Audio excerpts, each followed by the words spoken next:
Hey guys, thanks for tuning into Coach's Corner, sponsored by Fats Cafe. I'm your host, Brielle Jungblatt, and today we're here with tennis coach, Coach Dom. How are you doing today? I'm doing well. How are you? Pretty good. Both your teams are 7-8 on the season. Can you talk to us about their play overall, and especially the last couple of weeks? Well, I'll try to, but it's a little hard because we're not actually a team sport. So sometimes you can't really get a general overall picture. You can have 2 or 3 people who are really stepping it up, and 1 or 2 people who are struggling. But and overall, we're plugging along. We've had some close matches. The guys had a good win at Francis Marion, which gave us a little bit of momentum. We were hoping to carry that into the rest of the conference, and then lost a couple close ones. We're struggling with doubles, and it's something that over the next 2 weeks we're just going to invest a lot of time in, and actually try to change the process of how we play doubles. Like, it's pretty late in the season, but we're going to kind of throw out what we've been doing and just come at it a completely different way. Okay, this week the men have 1 match while the women have 3. What are your chances in each of them? Well, first is Anderson, and we're on the men's side. We're doing about the same as Anderson, so I'll say that's going to be a 5-4. Take it to Vegas. On the ladies' side, similar. I think the level there is close. They've got the men's team over there. They got some guys from Venezuela who fight really hard, who are really tough. So if we're down because we're 7-8 and the season didn't go the way we thought we would, we might go in there and struggle because these guys make a lot of balls. But if we can stay positive, I like our chances. On the ladies' side, they've got a lot of American girls, which always kind of incentivizes our American girls because they grew up together and they want to beat them. It should be pretty good. On the weekend, we have Clayton and Montevello. Both good Peach Belt teams. There's no bad Peach Belt teams, but they're within striking distance of the ladies. So. Okay, you've only got a handful of matches left before the conference tournament. How tough will it be to make the tournament? Very tough. On the ladies' side, in particular, there's 14 teams in the conference now, and only 8 make it. And we've been hurt, and we've had some losses. So we'd pretty much have to win out. Pretty much win the rest of these. There's the Clayton and Montevello, and then there's Georgia Regents and Flagler. So it would be tough. On the guys' side, there's only there's 11 teams, 10 teams, and so there's a good chance there. But we're going to have to get by Flagler and Augusta probably. You added a non-regional game match against Bluefield State on April 19th. How did that come about, and what are your expectations against them for both the men's and women's teams? That's a good question.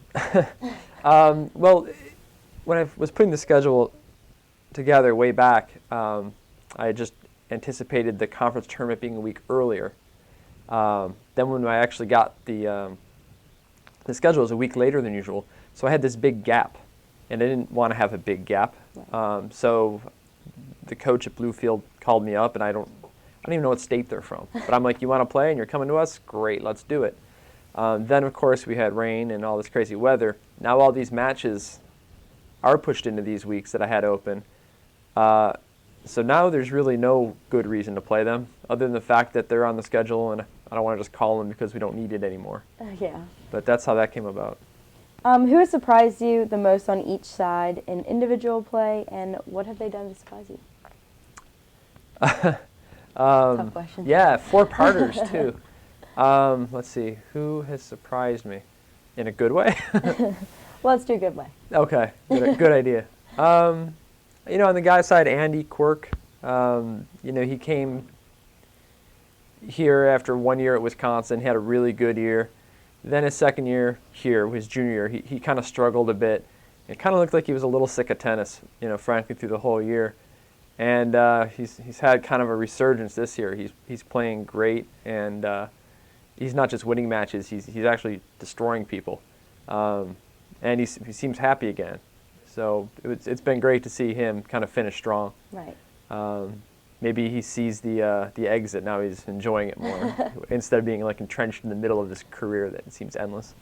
So he's been great. On the ladies' side, Really quite a few of them. I think I mentioned Kayla last time, so I won't mention her again. Oliveira, she's doing great. She's actually moved up to the number 2 spot, and so she's taken a couple losses, but these are like the number 2 at Georgia College that's ranked top 20 and stuff, and she's playing them very close. So she's really performing well, and Maria May is doing well too. She's at the 5 spot now with the injury, and she competes really well. Okay, going back to that injury, the women's team is young and they suffered that injury. What does your team's fight say for the rest of the year and for the next season? What does our fight? Oh yeah, I mean it shows character. Like it's hard to go out there and do a pre-match speech and then after doubles another speech and then a post-match speech, and it's never something I've done. I don't like hearing myself talk all that much, despite the way I'm rambling now. They go out there and they fight for their matches. They don't roll over, which is commendable. Given the situation is grim at times, but I don't have to try to force them into effort. Right. Same with the guys. Okay, staying on the women's topic, what are your thoughts on your newcomers so far? Well, there's a bunch of them, aren't there? Sarah's starting to find herself, a little bit. We started her at 1 and 2. Again, after Nadine was hurt, and she struggled for a while with her game and to win matches. So we started moving her down the lineup. We're going to try to find a spot where she's going to win some matches and get some confidence. Once that happens, maybe bubble her back up. But you need to get wins in order to feel confident in what you're doing, and hopefully that'll work. I just talked about Oliveira. She's really good, nice backhand. A little tentative on the forehand sometimes, but she knows that. Dig it all.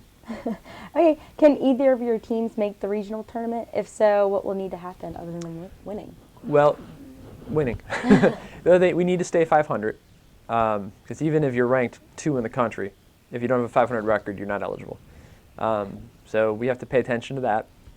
I think I may have said this last time. We would need to make the conference tournament. And then beat some ranked teams.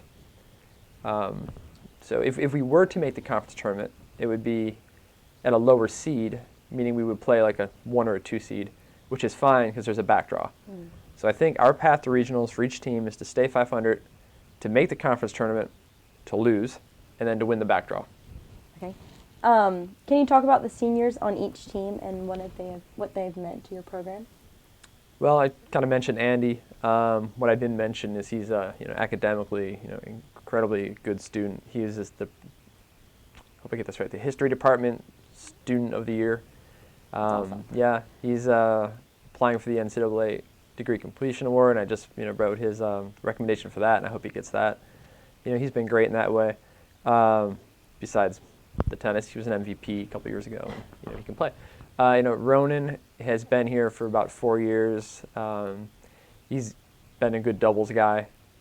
He's in and out of the doubles lineup, but he's got the most pure doubles game. And a lot of the guys I have who I'm trying to change the game is to change it more to what he does. So it's good having him around. Basically, he gets to the net. We have guys that like to hang at the back fence and just pound the ball. So he's been good in that way. On the ladies' side, Shauna, who's moved into the 1 spot, she's been great from like a leadership standpoint. She's kind of stepped into that captain role, but also she's had such a great arc since she got here. Kind of like renewed my faith that we actually like do stuff here. Like she's improved so much, and she's more confident on the court, and it's like all the things you hope happen that make you stay in coaching. Right. She emphasizes, which is good. You watched her grow. Yeah, it's been rewarding, and I think she's had a good time here.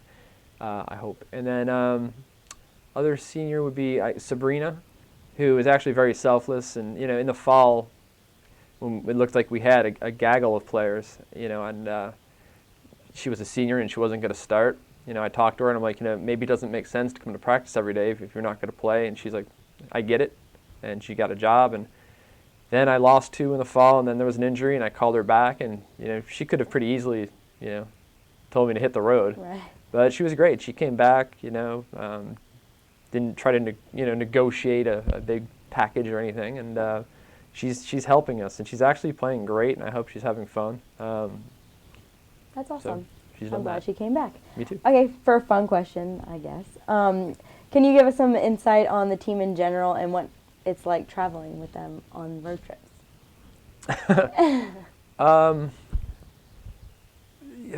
Well, there's absolutely no way, no matter how you position it, to get in a restaurant and have Kayla Calvert not be first in line. I don't know if she Every was. team has that one person. I don't know if she was starved as a kid, or if she's got 17 brothers, or what. That's actually pretty remarkable. I don't know. I'm usually either driving, or if we're taking like a large bus, I'm in the front talking to the driver, and they generally stay in the back. But they pick up their garbage better than other years. That's good. Yeah. That's good. Okay, well, thank you so much for your time. Okay, guys, thanks for tuning in to Coach's Corner, sponsored by Fats Cafe.